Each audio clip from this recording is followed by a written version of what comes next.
When I say the Gilded Age, what do you picture? Rich dudes lording over their empires of coal and steel, women in fancy outfits riding weird bicycles, or do you immediately see a scene from a Charles Dickens novel, or in my case, young Christian Bale in Newsies? Well, whichever one you pictured, you're right.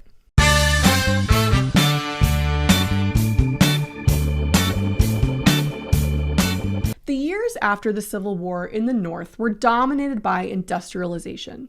Although businesses had been producing industrial goods for decades now, the war jump-started large-scale production, and businesses just kind of kept going when the war was over. And this is going to be the first in an awkwardly long line of instances in which war is amazing for the American economy. Now, I'm not going to go into detail about how the Industrial Revolution happened because I kind of just don't want to, but basically, it just means that beginning in the late 1700s, machines started allowing us to produce more things faster. A century later, innovations after the Civil War, like electricity, helped speed up this process. Thomas Edison dedicated his massive laboratory to creating a functional electrical grid throughout the 1870s, and in 1882, rich dude J.P. Morgan became the first person to have his house wired with electricity. Now, electricity specifically didn't just mean rich dudes could show off, although we know they love that, but it also meant that factories could effectively run throughout the night. Before, it wasn't worth it to have kids threading bobbins by lamplight because it was so slow and inaccurate, but with electric light,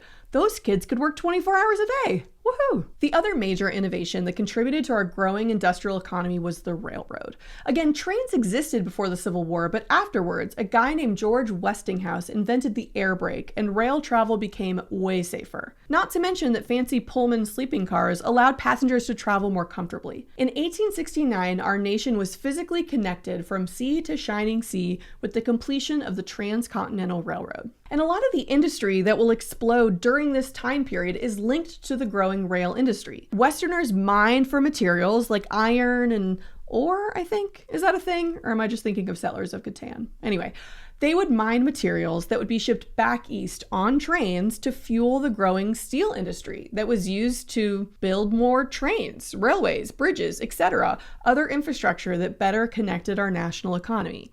It became a snowball effect, and by the end of the century, America was incredibly modern and advanced. For example, by 1929, the US manufacturing output will be 28 times greater than it was in 1859, the year before Lincoln was elected. The Gilded Age is often most closely associated with the so-called titans of industry, a small group of entrepreneurial men who came of age in just the right time and used their intelligence and business savvy to ride the wave of industrialization all the way to the top. You definitely know these guys. You've got your Rockefeller, started in lower class New York. He built up his business as an oil magnate. You've got your J.P. Morgan, who was the most effective business consultant like ever. He would just step in and help reorganize railroad or other companies, consolidating smaller businesses until he had built them into conglomerates like General Electric or U.S. Steel. Men like them were known for using cutting-edge business practices to make their companies more efficient, like buying up all of their suppliers so that they were in control of every step of their business model. For example, if you own a meat packing plant,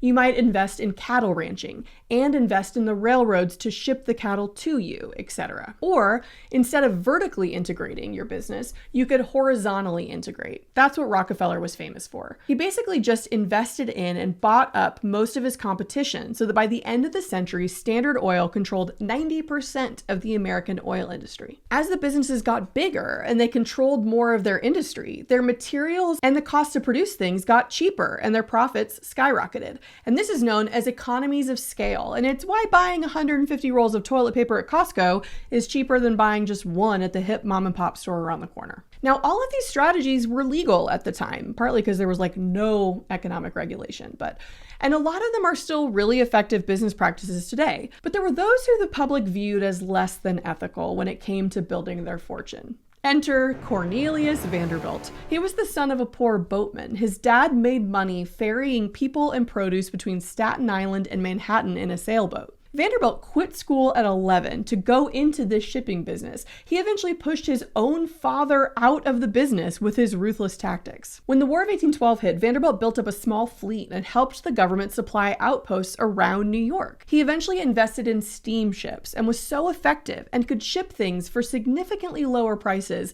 that other companies literally paid him to move away or just stop shipping altogether. For example, after making his first million, he formed a company to ship passengers and goods from New York to San Francisco via Nicaragua. Fueled by the 1849 gold rush, his company was hugely successful, so much so that his competitors paid him $40,000 a month to stop. Like, he got a salary from his competition to just not do anything. And this is the part of his story that made a lot of people think, well, that doesn't seem fair. Like, Vanderbilt was agreeing to not offer a better service at a lower price in exchange for more money for himself. And now, let's be honest, we all would accept $40,000 a month to not work. But still, it didn't seem fair to a lot of people, especially those who had to pay astronomical prices from his competition, especially considering that shipping rates were artificially high because corrupt politicians had pushed up the value for their own benefit. Vanderbilt eventually turned his attention to railroads, controlling so much of the industry that he could basically raise rates to whatever he wanted, knowing that farmers, ranchers, miners out west had to pay because it was the only way to get their goods back east. Because of this, Vanderbilt was the first to be dubbed a robber baron. More on that nickname in a second. Well, we could talk about these guys for days. Do we really need to? I don't know, I mean, kind of. But instead of just listing out rich dudes from the 19th century, let's look in depth at one rich dude. And the most fascinating rich dude, in my humble opinion, is Andrew Carnegie. And yes, that's how you pronounce it. Carnegie was born in Scotland in 1835. And for context, that's during Andrew Jackson's presidency and 30 years before the Civil War. His father was a weaver who was put out of work when industrialization took over the local industry, and his father became a leader of a local populist labor movement, a precursor to labor unions. That's really ironic. You don't know why yet because I haven't told you, but just trust me that you'll realize how ironic that is in a few minutes. His family auctioned all of their belongings and went into debt to buy passage to the United States, ending up in Pittsburgh, which was a rapidly industrializing city described in one document as hell with the lid off. I'm sorry, Pittsburgh. I recently went to Pittsburgh for the Eras Tour and it was lovely, by the way. Carnegie started out working alongside his father in a cotton factory. At 13 years old, he worked as a bobbin boy, and he later got a job as a messenger in the city's telegraph office, which helped him meet and make connections with businessmen throughout the city. One of the men often at the telegraph office was beginning his own impressive rise in the railroad industry, and he took on his boy Andy as a secretary at $35 a month, which was a pretty decent wage at the time. Carnegie worked his way up the business, and eventually he had enough money by the time the Civil War broke out that he could pay his way out of being drafted into the military. Instead, he helped reorganize the U.S. war telegraph system, giving him insight into the types of infrastructure that are going to be possible after the war ends. Seeing opportunity, at the age of 30, he founded the Keystone Bridge Company, which replaced wooden bridges with stronger iron ones. 3 years in, at 33, he was worth $400,000. And I want to point out that this is really typical of other Gilded Age titans of industry. Although some inherited their wealth, kind of like JP Morgan, and some are going to use really unscrupulous tactics to get ahead, a lot of them were also just really intelligent, industrious men who were a few steps ahead of their peers. Carnegie recognized that after the war, infrastructure would need to be rebuilt, so he founded a bridge company. Then he saw railroads getting built and heard about a new process to refine steel that was invented by Englishman Henry Bessemer. So he used his own money to build a steel plant utilizing this new process in Pittsburgh. By 1900, Carnegie Steel produced more steel than all of Great Britain. A few years later, he'll sell his company to JP Morgan, the ultimate finance bro.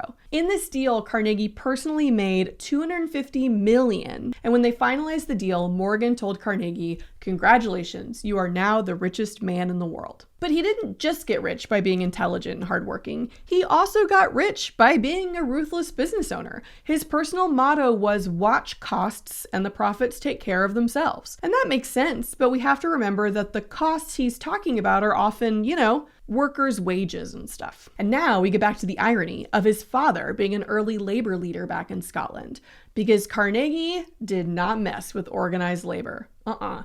At his steel plant in Homestead, Pennsylvania, the steel plant's union was broken violently during a strike. Carnegie's business manager, Frick, cut wages, then locked the protesting workers out and barricaded the plant before firing all 3,800 workers. They brought in 300 private security guards, Pinkerton agents, to enter the plant during the night, and in the morning, a literal battle ensued. Thousands of workers and their families stormed the plant before dawn, and the two sides exchanged fire for 12 hours. The workers won the battle and took control of Carnegie's steel plant until 8,500 National Guardsmen came down and regained control. All of the striking workers were replaced, mostly by black workers who had been barred from joining the labor union in the first place. So even though he was born into poverty and he witnessed his own father getting pushed out of his trade by large companies, Carnegie had little sympathy for his workers. And yet, the Carnegie name is also associated with some of the most generous philanthropic acts in American history. Confusingly, another personal motto of his was, "The man who dies rich dies disgraced." He established over 2,500 public libraries, supported institutions of higher learning, and invested in the arts, a la Carnegie Hall. By the time of his death, Carnegie had given away $350 million.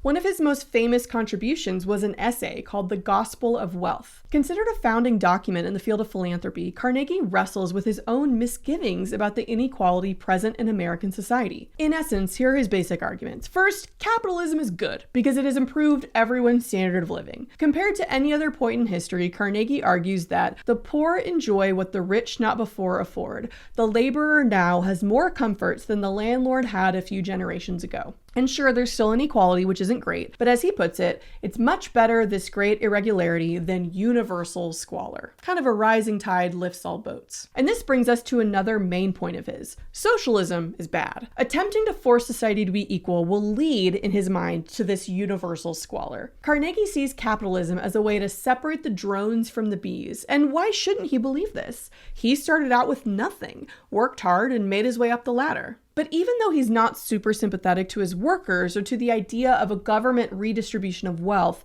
he still is uncomfortable with the amount of wealth that he has come to possess. In his view, there are three options that rich dudes have. Number one, they can leave all their money to their families and descendants. And Carnegie's not down with this. He thought that there shouldn't be any inheritance, quote, beyond providing for the wife and daughters moderate sources of income and very moderate allowances indeed, if any, for the sons. He believed that inherited wealth would be the downfall of a true capitalist society, and he advocated for an estate tax. He said, by taxing estates heavily at death, the state marks its condemnation of the selfish millionaire's unworthy life. And I think this is key to understanding Carnegie, because if our society followed Carnegie's advice and wealthy men did not and could not pass down all of their wealth to their sons, then in theory, the people who would become rich each generation would have become rich within their lifetime. Sure, there are still going to be unequal barriers and access to opportunity, but at least the richest people would have had to create their own wealth. Now, his second option for rich dudes, they can hoard their money until they die and then leave it to charities or public institutions.